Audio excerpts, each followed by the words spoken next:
샘터 가족 여러분, 안녕하십니까? 샘터지기 김덕겸 목사입니다.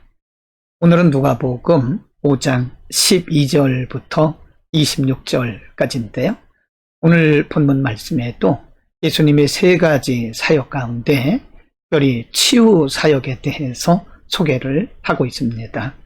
특별히 나병 환자를 예수님께서 만지시고 고쳐주시는 장면, 또 사람들이 데리고 온 중풍병자를 깨끗하게 치유해 주시는 장면, 그리고 17절에서는 사역하시는 예수님 위에 하나님의 능력이 임하여 있다고 특별히 강조하여 기록하고 있습니다. 12절부터 16절 가운데 보면 예수님께서 나병 환자를 고쳐주시는 장면이 기록이 되고 있는데요. 12절, 예수께서 한 동네에 계실 때 온몸에 나병 들린 사람이 있어 예수를 보고 엎드려 구하여 이르되 주여 원하시면 나를 깨끗하게 하실 수 있나이다 하니 13절, 예수께서 손을 내밀어 그에게 대시며 이르시되 내가 원하노니 깨끗함을 받으라 하신데 나병이 곧 떠나니라 라고 말씀을 하고 있습니다. 14절에 보면 예수께서 그를 경고하시되 아무에게도 이러지 말고 가서 제사장에게 내 몸을 보이고 또 내가 깨끗하게 됨으로 인하여 모세가 명한 대로 예물을 드려 그들에게 입증하라 하셨더니 예수의 소문이 더욱 퍼짐에 수많은 무리가 말씀도 듣고 자기 병도 고침을 받고자 하여 모여오되 예수는 물러가서 한적한 곳에서 기도하셨다라고 기록합니다. 구약으로부터 나병 환자는 저주의 병이라고 사람들이 생각을 했었고요. 그래서 나병 환자는 언제나 일반인들과 함께 살 수가 없었습니다. 항상 소외되었고 육신적으로도 많은 고통을 당하고 있었습니다.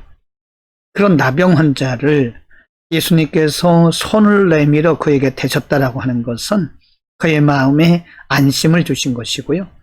내가 원하노니 깨끗함을 받으라 라고 말씀하신 것은 그 사람이 깨끗하게 되고 온전하게 되는 것이 하나님의 뜻이고 예수님의 사역의 본질이라고 하는 것을 가르쳐주고 있습니다. 이제 5장 18절에서 26절 가운데 가보면 사람들이 중풍병자를 데리고 옵니다.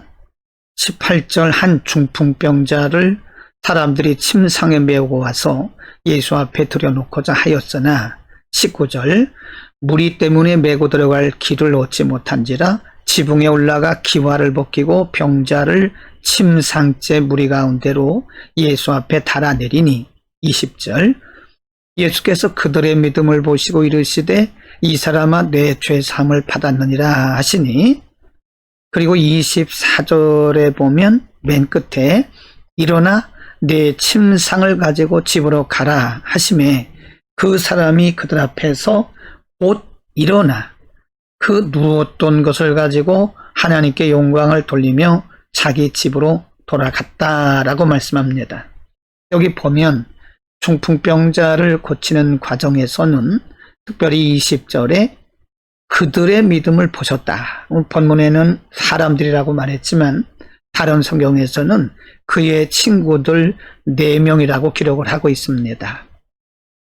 친구가 중풍병에 들어서 고통당하는 것을 본 4명의 친구들이 그를 데리고 예수님께로 왔지만은 사람들이 너무 많아서 자신의 친구를 예수님께로 데려갈 수 없게 되자 그들은 지붕에 올라가서 침상째로 예수님 앞에 달아내린 겁니다. 바로 그런 그들의 믿음을 보시고 예수님은 중풍병자의 병을 고쳐주셨습니다.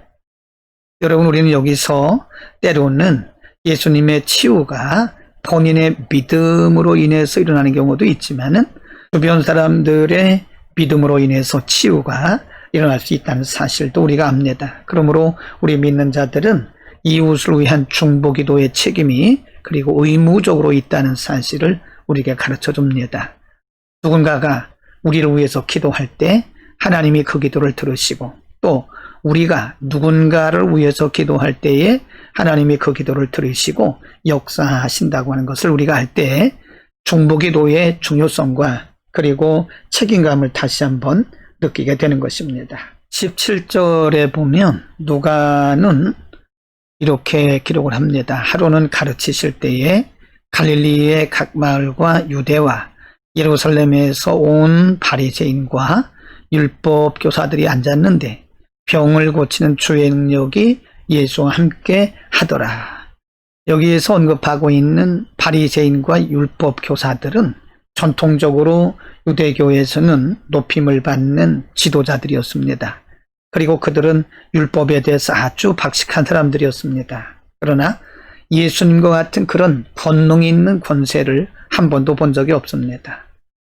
예수님께서 가시는 곳마다 병을 고치는 주의 능력이 함께 하셨다라고 하는 것은 단지 육체적 질병을 고친 것에서 끝나는 것이 아니라 예수 그리스도를 통해서 하나님의 나라가 이 땅에 임하셨다는 사실을 증거하고 있는 것입니다. 오늘 본문에서 의사였던 누가는 예수님께서 나병 환자를 고치시는 장면을 아주 세밀하게 기록을 하고 있는데요.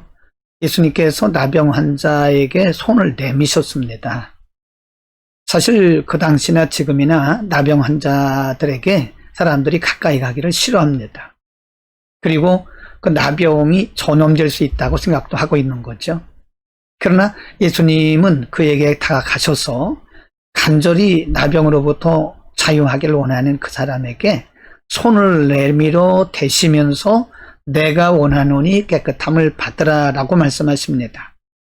이것은 예수님께서 그 환자를 바라보시면서 얼마나 긍휼과 사랑의 마음으로 그에게 다가가셨는가를 우리에게 보여주고 있고요.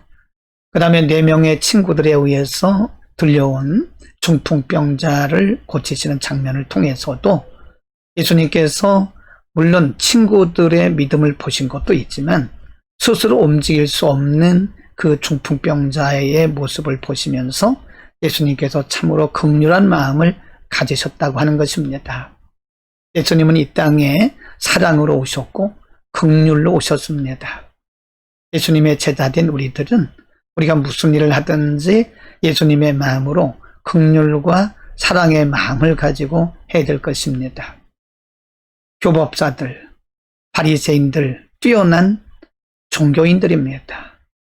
그러나 그들을 통해서 사람들은 긍휼과 자비를 느끼지 못했습니다. 오히려 정죄당하고 비판당했던 것입니다.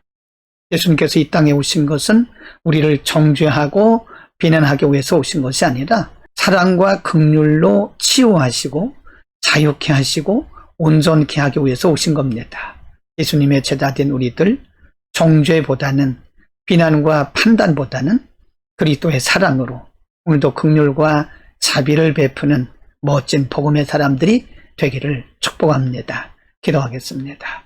거룩하신 아버지, 오늘 나병 환자에게 손을 내밀어 대시면서 그의 병을 깨끗게 하시고 스스로 일어설 수 없는 중풍병자를 그들의 친구들의 믿음을 보시고 고쳐주심으로써 그리스도의 참 사역의 본질이 긍휼과 사랑인 것을 우리에게 가르쳐 주셨습니다. 그리스도의 제자된 우리들 예수 그리스도처럼 긍휼과 사랑으로 사람들을 바라보고 접근할 수 있도록 오늘도 복음의 사람들로 우리를 사용하여 주옵소서. 예수 그리스도의 이름으로 기도드립니다. 아멘.